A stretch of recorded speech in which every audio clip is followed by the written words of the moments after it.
I'm Jenny West, and I'm going to be doing this video presentation answering two questions for my international business class, and it's from a Down with Dumping segment in our book. The first question is, people love finding a bargain on their favorite items while shopping, but few would likely want those items made in the home market if it meant paying a higher price for them.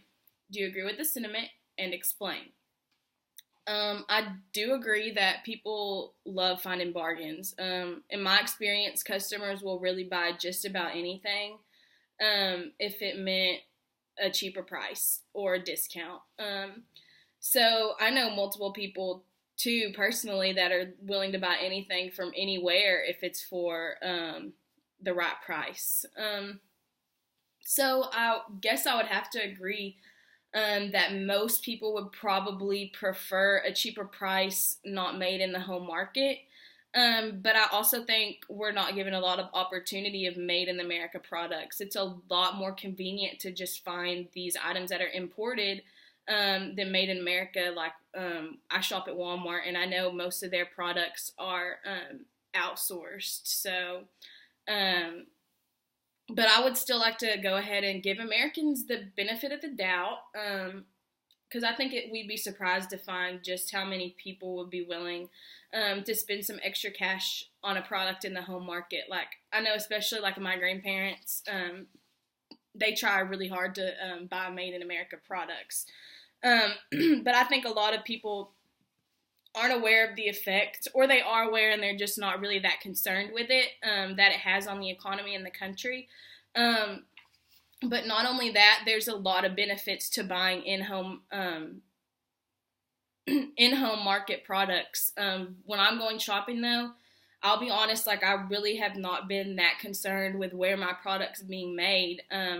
But now that I've kind of figured out there are a few advantages to being made in America. So you're pretty much going to be guaranteed a good quality product when you're buying made in America. I'm pretty sure most of us can give a time of when we've experienced we bought something out of the country and we got something completely different than we ordered, or something that was not like the picture or much lower grade. Or it was broken altogether and it was unusable. So when you think about the quality, I would be willing to spend a little extra money for something that's what I want and it's going to last, rather than wasting time and money buying something cheap, broken, or something that doesn't work at all. And another advantage is going to be you're going to reduce trade deficit. And that's basically a negative balance of trade. And I think we all know, like, that's definitely America right now. So one more advantage is going to be you're buying in-home products. That's going to be providing more jobs for Americans. And that's going to positively impact the economy. So why wouldn't you want to do like that small part that you can to just help out the United States? So I did do a little bit of research because I was just like, I wonder who's buying these Made in America products, who's willing to buy Made in America products. And I was actually kind of surprised by what I found, which was in 2015, 8 in 10 Americans said that they would be willing to buy product in-home and pay that little extra price. 8 in 10, like that's a pretty high number. I was kind of surprised by that. And I was even more surprised that over 60% were ready to pay an extra 10% more money for an American-made product. So I don't know. I feel like that was kind of positive to see like that. However, you can say that you're going to buy a product that's made in America, but you're really not, when you're not given the opportunity to, and you're not thinking about it, like you're just not worried about that. But the Department of Commerce reported that between 2009 and the end of 2014, that U.S. manufacturing output had increased by 45%. So I would say that, you know, there's definitely some truth, obviously, behind those 8 in 10 Americans and that 60% that was willing to pay more. So the subject of outsourcing is obviously like a pretty hot topic, and I think that Americans are seeing the advantages of just sticking with the home market. If you can just see the benefits of buying locally, I think that we're going to see some more positive growth in American-made products. And before looking into outsourcing, I really had not given a lot of thought or concern as to where my products were coming from or being made. I do know that there's definitely an advantage now to buying made in America products, and when I'm shopping, I'm going to be looking for that now. And before, I really was not concerned with it. So yeah, I think that covers that question. Gonna go ahead and move on to the second question, which is gonna be, do you think that people from different cultures would respond differently to the above question? And if so, explain.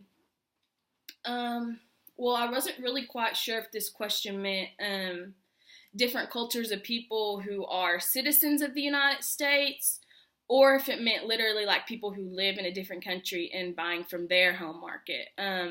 So I was just going to try and kind of hit both of those little topics because I wasn't really sure.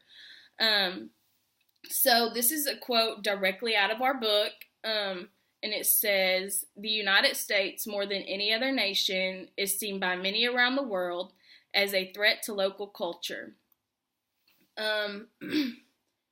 So obviously, like, many people want to protect their national identity, and international trade just kind of has a way of introducing the public who are from all around the world to new goods, new ideas, new languages, and a new way of life. And the exposure of these civilizations to other nations and commodity, it's going to gradually shift that culture over time. Like, it's just going to happen. And I mean, there's already been examples of urban areas turning more suburban. So I think many citizens of other nations would probably want to shield their own culture.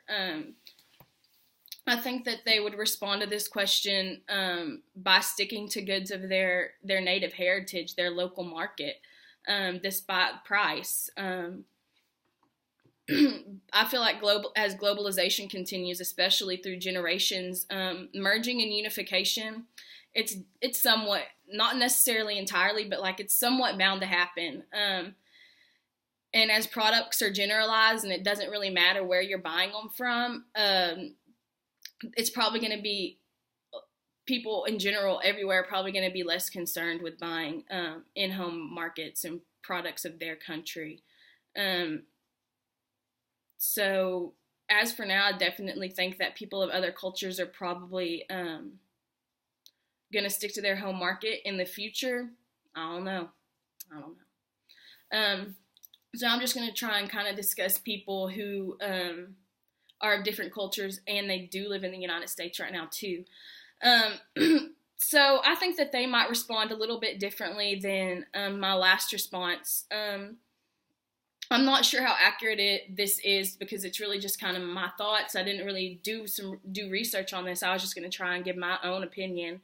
But I think that immigrants who have been living in America for a long period of time or for a few generations are going to be more willing to buy made in America products. It just makes sense. You know, they've been living here. They feel more directly tied to the United States, even though they're a different culture, you know, versus people of different cultures who recently came to the United States and are still pretty personally and directly tied to their native country.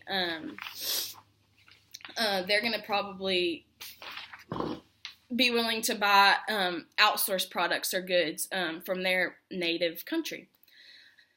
So most immigrants, like, they come to the United States looking for new opportunities and new ways of making money. And I feel like those cultures are going to be less concerned with sticking to American products and more that are more expensive priced.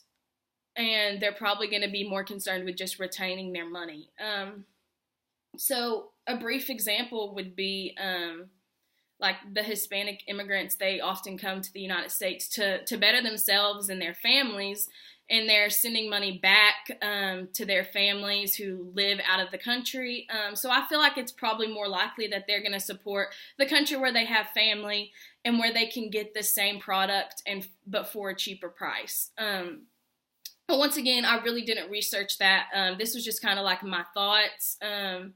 So I just thought I would just go ahead and put what I thought out there rather than like looking it up and trying to do that, because I feel like it was more trying to get a personal thought on that question. But I definitely have enjoyed learning about the home market, and I'm going to be thinking twice about where my products are manufactured. It's been an interesting assignment. Like, I was glad that I did this. So I think that pretty much sums up the little presentation, and thanks for listening.